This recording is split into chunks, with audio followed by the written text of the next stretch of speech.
traders? It is nice to see you. It is Rob Reinhold. I'm joined by Darren Fisher, and this is the Trading Room. And look at that date. I cannot believe that we are already through July. We have more than half of the year already done. And let's take a look at what happened this last week. That's the first thing we're going to do is we're going to take a look at last week. We're going to look at all the numbers. We're going to take a look at all the news because, of course, that stuff carries forward to the next week. We're going to take a look at next week. We're going to update our scores if we need to.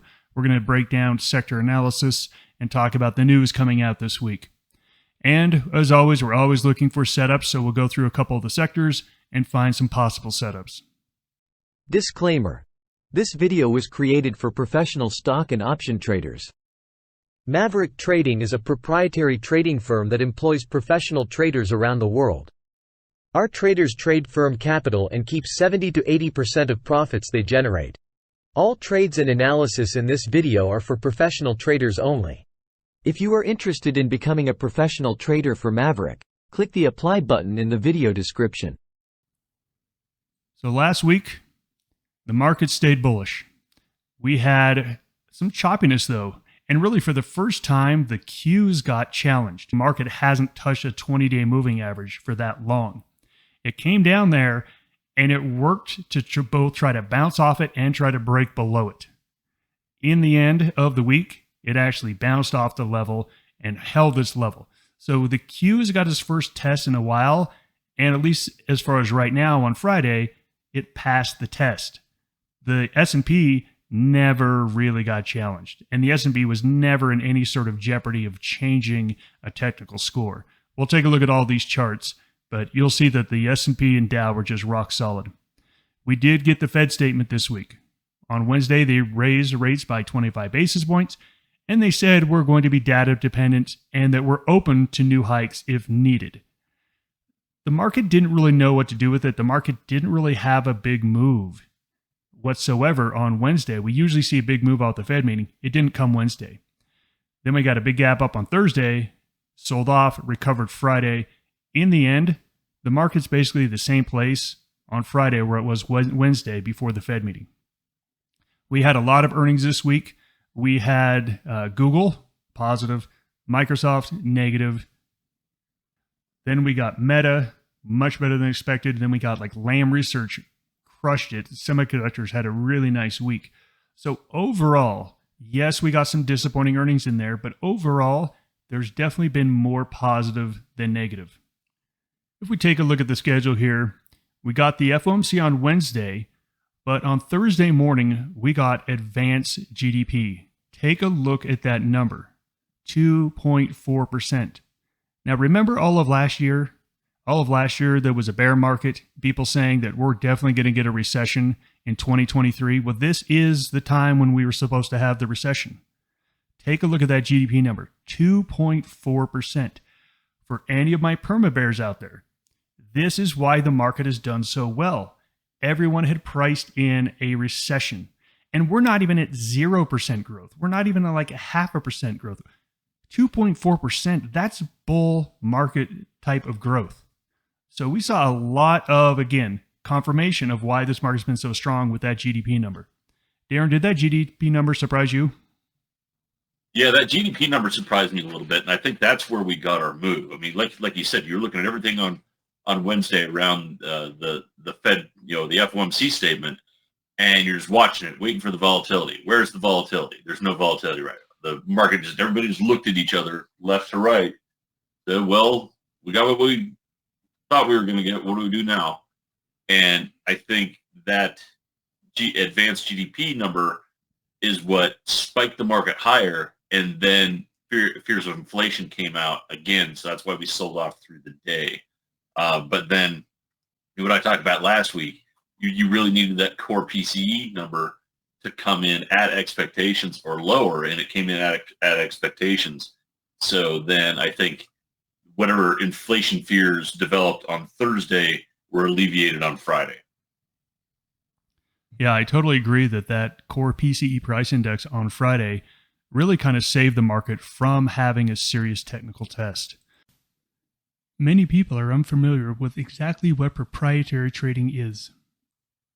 Prop trading is when a private firm hires traders like you to trade with their capital. Those traders are paid a percentage of the profits that they generate for the firm. Profitable traders are awarded higher and higher levels of capital to trade so they can take bigger positions and make more money.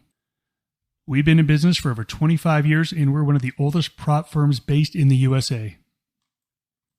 If you would like to look into being a trader for Maverick, look in the video description below and click on the trader position to apply.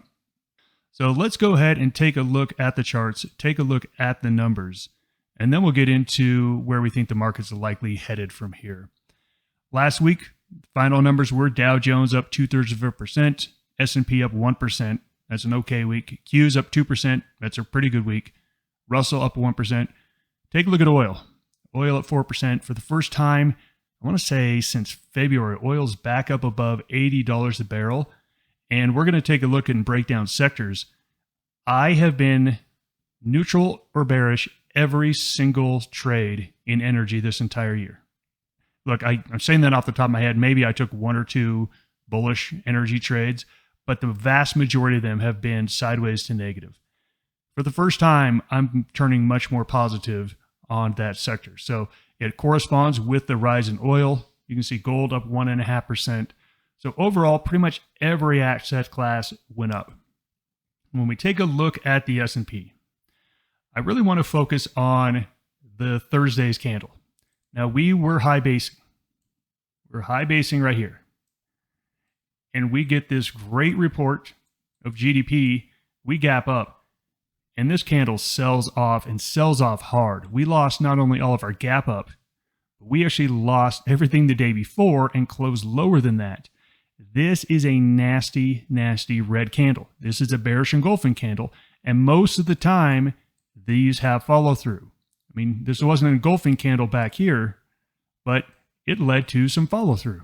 Very typically, especially at the end of runs, when you get these kind of candles, it leads to a pullback. Friday's PCE report kind of saved it. So if you really take a look, just step back. I know that big red candle was very difficult to not see. But do you see that we're still just in the base? We had some volatility. It's still a high base, and we're knocking on the door to break out. So I don't know if we're going to break out next week. I don't know if we're going to break out 2 weeks from now.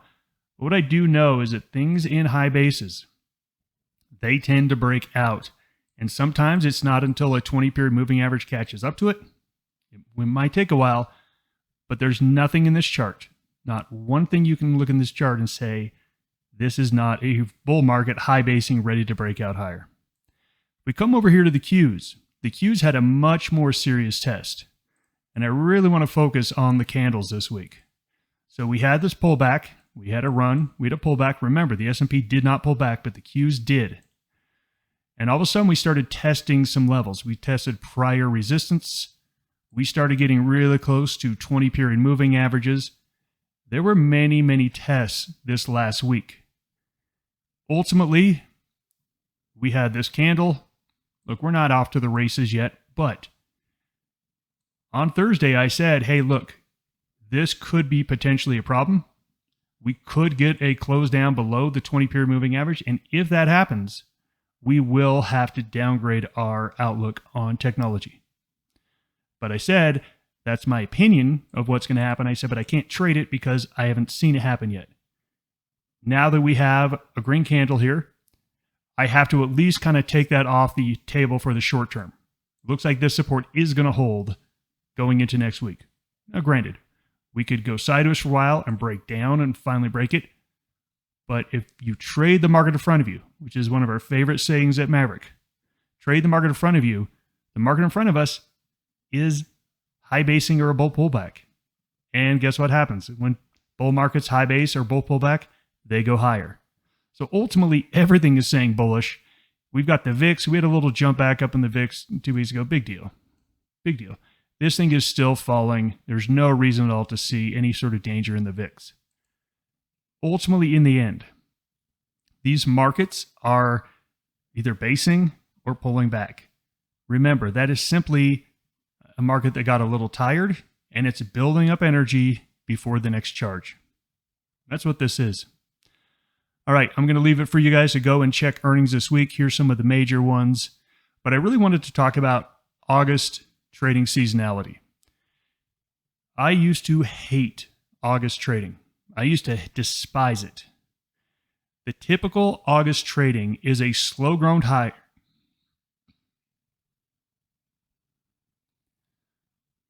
The typical August trading is a slow grind higher where like every day you're up like 0.25%. You might get a 0.5% move, and it's just slow and it's a grind and there's no real pullbacks. And what happens is the market goes a little far and you say, oh, I can't get in now. It's had 7 up days in a row. And then it has an 8th day and a 9th day. And then finally you say, oh my gosh, I got to get in it. And then somewhere in those runs, you're going to get a day like you got on Thursday, where it's down 2%. And those will shake your confidence, and then it will bottom back out, and it will creep up 0.25% a day to where by the end of the month, August has given us a 3% return to the upside, and you've been waiting, just waiting patiently for the perfect moment that never seems to come. I think that's what we're setting up for. So I've said this before, and I know it's a dangerous thing to say, but I say sometimes it's more important to get in than to get the perfect entry point. And I think Augusts are like that. That's why we love diagonal call spreads. You don't need perfect entry points. You can get in, make adjustments on it. But I see August being a slow grind higher. What do you think, Darren? Yeah, I think you're right. It's the tail end of the summer season. You can call it slow grind higher. You can call it slow grown higher. You're just looking at the market, and the only thing coming out is, oh man, why didn't I get in? And it is. It's very taxing on your on the psychology of trading to try to get in on something like that. So I think you're right. I think you have to. You almost have to blindfold yourself to the broad markets. Take a look solely at the sectors, and long and strong, short the weak. Use your diagonals, and just gut it out. So I think we pick up momentum after Labor Day again. Well, we'll see, because September's, October's traditionally are the worst parts of the year. The 6 weeks specifically, September 1st to October 15th, is dangerous. For the last, I didn't say we pick up momentum to the upside, Rob. I just said we pick up momentum. I'll agree with you 100% there. We'll start talking about that, and we've been spot on, Darren, you and I, the last couple of years, because we've had nasty sell-offs during that period of time. We'll get into it. We're a month away, so I don't want to even project from a month away. So I want a little bit more data, but this is kind of one of those years where I think we may not get that big sell-off. But I'm going to wait till we get more data before I make that call. This week on the schedule, I actually threw in some Chinese data here because I think that's how we're going to start the week off. We have Chinese manufacturing coming out on Sunday night. Look, the manufacturing numbers haven't been great out of China, and the U.S. market hasn't really cared about it. So, you know what? I put them up here. I just want you to be aware of them, that we might see a little weakness on Monday if these numbers continue to come out weak and be a little soft the first part of the week. If these numbers come out really good, that might be the catalyst for the breakout higher. It's the first week of the month, so we have ISM on Tuesday.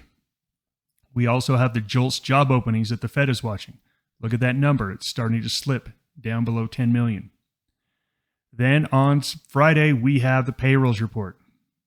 Payrolls report is supposed to come in about 200,000 jobs. That's a solid number. That's a bull market growth number. So we'll wait and see what happens with that. But ultimately, we think that this week is going to be one of those grinds higher. So the question is, do we have anything to change on our outlook? We've been at a +3 for a long time. We've been at a +3 since the end of May. We are still above a 20, above a 50. The slope is going higher. There's nothing to change. This is still a bull market. And yes, I know Thursday's candle was ugly, but if you kind of erase it or blur your eyes a little bit, guess what? This is high basing, ready to break out. I've got a +1 because I think August is not one of those months that runs away crazy. A lot of people are out of town. A lot of people really aren't paying attention. So I think it's that grind higher. So +3 and +1. But as you said, Darren, plug your nose to the broad markets and take a look at sectors. So let's go down the sectors one by one. Yeah, not a whole lot of change in the sectors. We only had a couple that changed for us. I mean, you can see communication services there just blew everything out of the water, up 5% right there. Only had a few that kind of underperformed. Utilities and real estate were probably the biggest ones right there. Healthcare did a little bit of a pullback. That really didn't affect it. That much at all. Everything else outside of communication services up between 1% and 2%. Materials and energy, they were up there nearly at 2%. But consumer and tech, it's just it is that slow grind higher. Up 1% for a week, 1% for a week. You look back at the performance that it's had. You're going to be find a week where you're down 1.5, and it's just been 2 steps forward, 1 step back, and it makes it a little difficult. But you can see some of the trends on the charts. So let's go right to the charts. So utilities, still at a +1 for me. Thursday and Friday were really, really ugly. Now, if you'd asked me to score this on Tuesday, Wednesday, it would have been at a +2. But it just gave up. Kind of gave up the ghost. I'm still at +1. We're still above that 20-period moving average. And I just think that if utilities can find a bounce right here, it's going to go to that slow grind again. Here's communication services. Even though you look at that big red candle on Thursday, we nearly it gapped way up, and it really didn't get below previous resistance right there. You can see it did pull back a little bit, but pulled back right to that band, and we nearly made back all of our losses. Up to the highs on Thursday, we nearly made that back on Friday. So just with a little bit of action right there, I'm not going to go out and say +3. I'm not going to be a +3 for anything right now, but this is probably the strongest +2 that we're going to see in the individual sectors. Real estate, this is one that got downgraded. It's between the moving averages right now is 0. It had been looking good on Wednesday, but Thursday, and you had the follow through on Friday. I mean, huge bearish engulfing, with that follow through. So I think that we're going to go back into that in between the moving average base right here. Don't expect a whole lot. I'd be looking at real estate sideways, slightly bullish, slightly bearish before I would get anything. So this is one that's gotten downgraded here. Industrials, still a +2. And you look at everything that happened. Thursday's candle was not even that bad for industrials. Really barely moved. So we're sitting right up here at resistance, and I think if this thing breaks out, it's the longer it can stay in this ascending triangle high base. Once it breaks out, I think we have a better run to the upside right there. In healthcare, this one stayed the same. I'm at a +2. The only reason I'm not at a +3 is just because that action we're kind of trending down in a high base right now. I want to wait to see that stabilize or reverse, and once it does, I think healthcare could easily go to a +3. But it's just at the tail end of the run, I don't want to say I'm going to get +3 momentum out of anything right now. In financials, this one again, not really much of a move on Thursday. We had a little bit, still a red candle on Friday, but we're still in this high base. So I'm still a +2. I think we're going to base and just go sideways for a little bit, but I think it's upside in the financials right now. Looking at consumer, this is one that got a little bit. This one got downgraded 2 weeks ago. Was it a +1 last week? I'm still a +1 this week. Almost at a 0. If I'd have scored this on Thursday, it would have been a 0. So this is probably going to be the weakest +1 that we have right here, but still really strong. I mean, we've got a lot of good support. We've developed it right about that 170 level. Now we're sitting right smack dab in the middle of that 20-period moving average. It's pulled back and it's basing, and let's give it some time to confirm the pullback is over.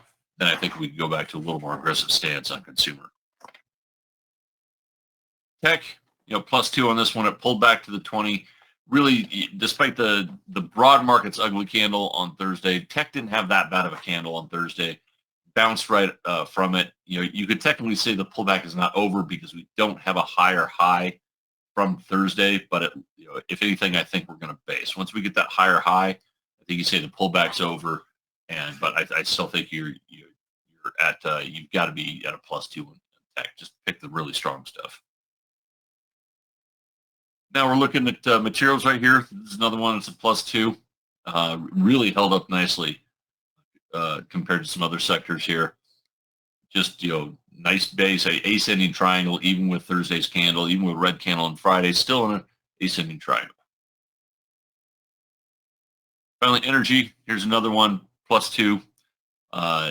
This is one I think, again, you want to wait and see, are we going to break out of that base? Go higher right there. I think this has got a good chance of doing it. Take a look at that long lower shadow on Friday. People said, nope, this still looks good to me. I'm gonna buy it and erase all the losses that we'd had. Actually ended up up 0.3% on Friday. So let's look at everything right there. Lowest is real estate at a 0. Consumer and utilities, they're at a +1. Everything else got 7 sectors: energy, materials, financials, industrials, communication services, healthcare, and tech. All at +2s, all looking really good. I'm not going to, until we get a little more clarity on these broad markets, I can't go to a +3 because I think things are getting tired. That's not to say that I can't do a +2. This is not an environment where I'm going to be looking to do unhedged long calls. Take a look at some trades now. Have you been trading in the markets for at least 2 years? Are you starting to see some decent progress? Is that progress so small because of your limited account size? Maverick Trading is a prop firm that provides capital to profitable traders. You trade a minimum $25,000 account and keep 70 to 80% of the profits. After 2 consecutive profitable months, you move to a $50,000 account. As you keep progressing, you will be able to trade 6- and 7-figure accounts. To learn more about trading for Maverick Trading, either click on the Apply card in the top left, click Apply at the end screen, or click the link in the description to watch our recruiting video that explains more about Maverick and prop trading. If you like what you see, apply for a position and meet with our recruiters. Are you our next trader? So in communication services, last week we were sideways on Twilio, and we actually had that 64 point was our midpoint. And that's where it ended up right now. Now we've got another week left on this trade, and there's some volatility here. So look, there is when you're looking like this, if it pops up a little bit and starts to get out of your profit area, then there's nothing that says you can't take half your position off right here. And this would be a good place to take it off as well. Then just let it run until expiration for the other half. But this is looking really good. We're looking at Baidu this week. Nice high base. Now, this has earnings the 16th. So there's a couple of different ways you can do it. You could just do a straight up August 11th bull call spread 152 to 160. That avoids earnings right there. Or you could skip the earnings week and go out all the way to August 25th and then go long those and then short this next week's 160 against it. And there's nothing that says you have to wait through earnings. If you get your hit your profit target here in the next week and you just want to get out, there's nothing wrong with that. If you wanted to turn it into some sort of a vertical, you could definitely do that as well. So it all depends. Do you want to hold through earnings or avoid earnings?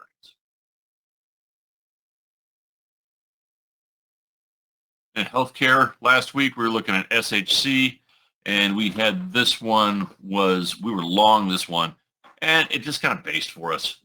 So when you look at it, it's held up really, really nicely.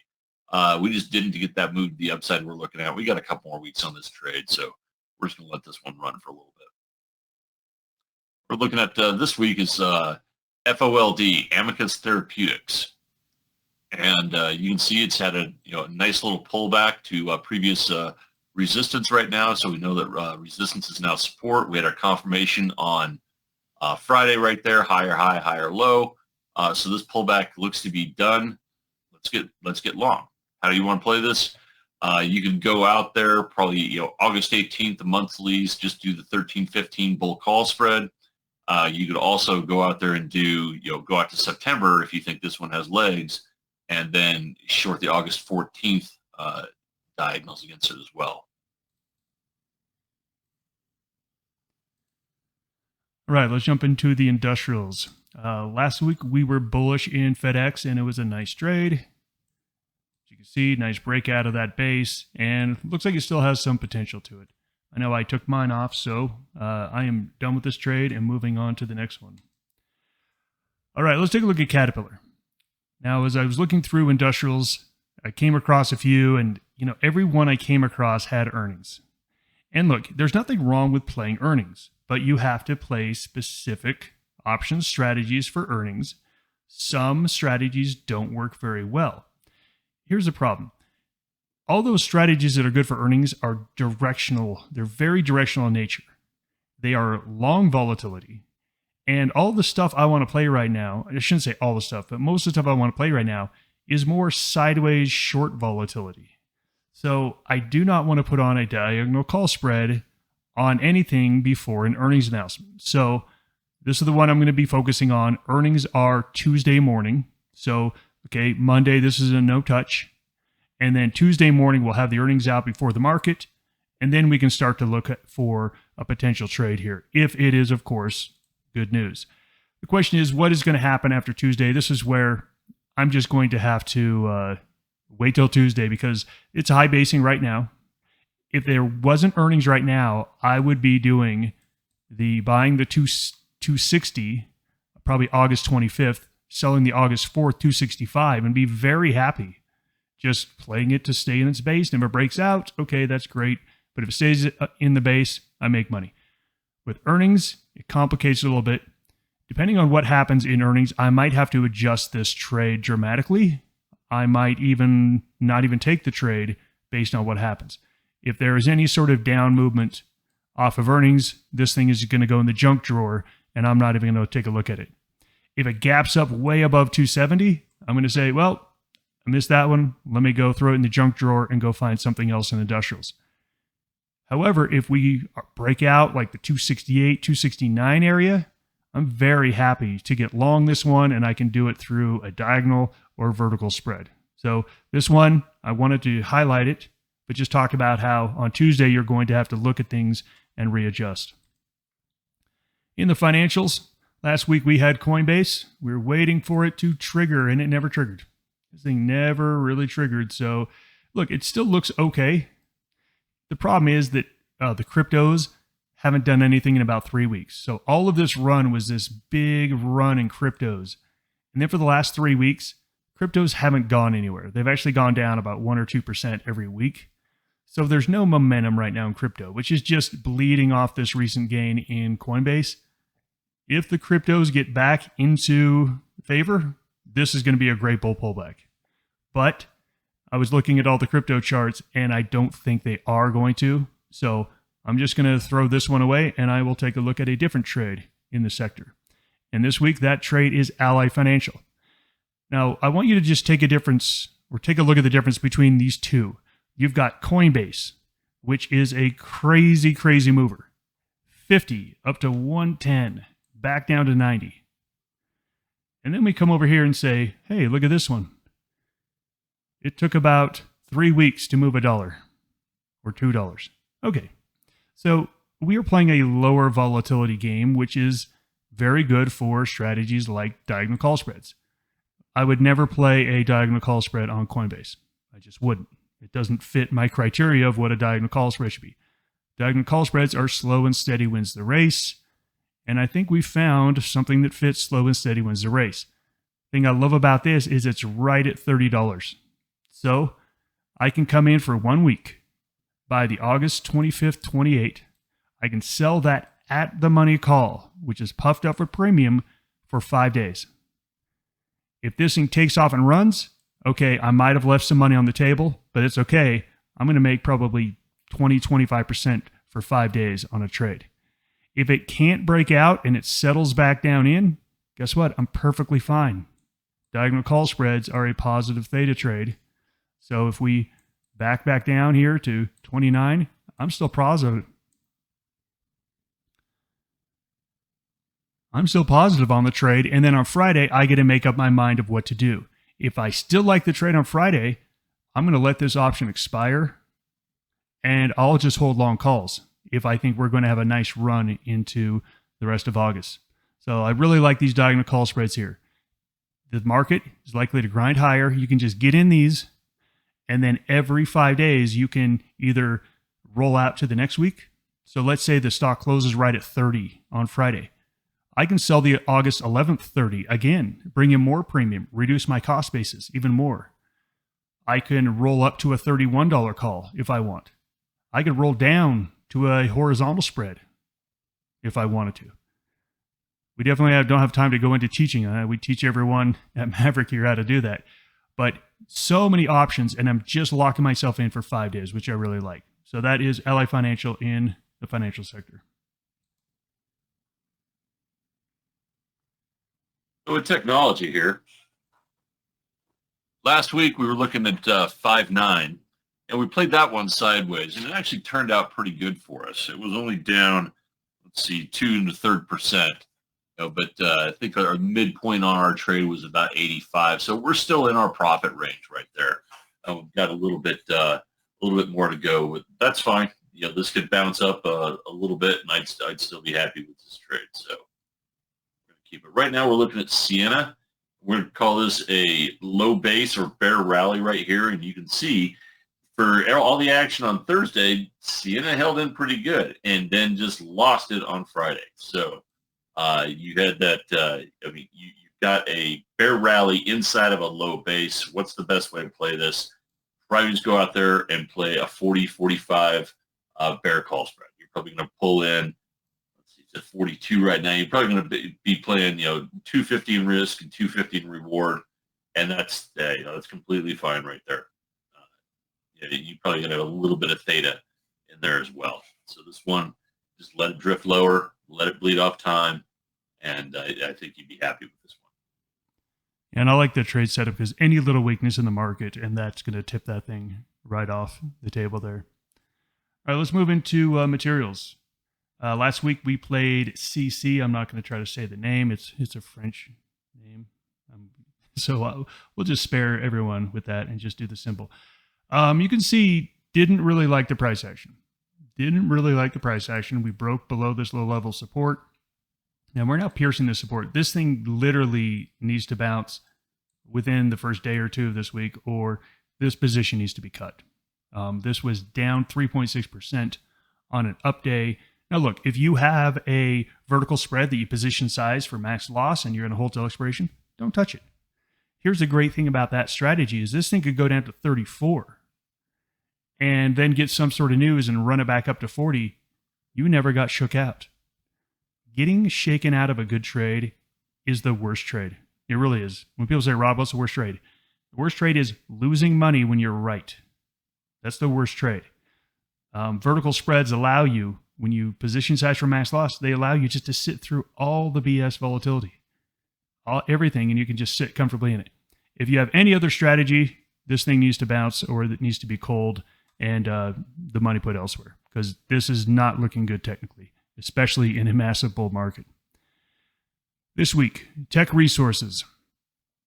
So in this sector, there's not a ton of stocks in the material sector. So I think we have about 45 stocks that fit my volume and price criteria. And sometimes you just can't find a great setup here. So this is about the best one I could find. And look, I'm not saying this thing is going to be the greatest thing in the world. No, we're not playing it like that at all. We're simply saying, well, we think this thing is going to creep slightly higher. And if you take a look at the trade we're looking at, it is a targeted butterfly. So the targeted butterfly, our midpoint at 44.50, this is what we're looking at. We want this thing to go up to here, right here at this line. So this is as mildly bullish as you could possibly get. And now we're just looking at a range. As long as it goes up into this range, this is going to be our profit window, somewhere right in here. So this is just mildly bullish. We want to get bullish in this sector. Some of the things have run really far. We don't feel like jumping into them. This is another way to play a bullish sector. Just pick something that you think has a little bit of upside. Look at a targeted butterfly on this one. There are other combinations you could do, of course, but I'm looking at that targeted butterfly. And energy. I cannot remember the last time I've said this, but energy is my favorite sector on the long side.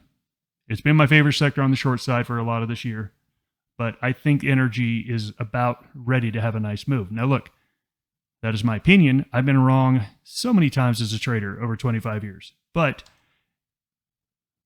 we'll take a look at the energy. You saw the energy chart. It was finally showing some strength. Now, Darren put this trade on last week. What a killer trade, Darren. You absolutely slaughtered this one. Do you have the numbers for how much this thing fell this week? Oh, 13.5%. Yeah, killer trade. So I made this trade, and it hit very rarely. It was a vertical spread. And I have a rule that if I get to 80% of my profit and there's still 2 weeks of time left, I get to take that trade off early. I'm going to say 1 out of every 20 vertical spreads I do hit this little target. This one was it.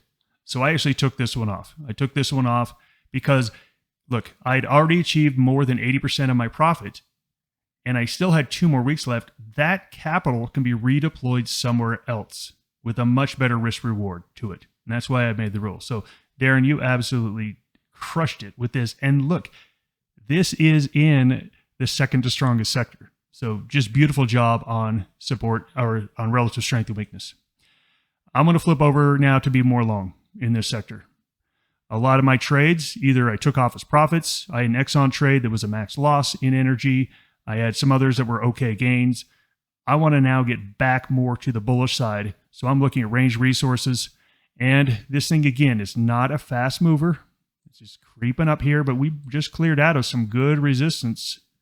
And we're moving higher here. So look, I'm just going to do the same trade, 5-day trade. I'm going to sell the 32. So I'm going to buy the $30 call all the way out to August 25th. Sell this Friday's 32. And look, if it creeps higher up to 32, I'm so happy because I'll either roll it up to 33, I'll sell it at a profit and move my capital elsewhere. I get to decide that on Friday. So this one looks really good to the upside. But I do like a lot of trades in this sector. And if you have any energy trades or other trades that you want to share, Mavericks, you guys know where to go. Log on to the website, go into our forum. We love the discussions that are going on in there. We love to see our traders assisting other traders and helping everyone make a lot of money. Let's wrap this up. I'm back to a more bullish stance. So what I mean by that is that we had this big run over the last 3 weeks.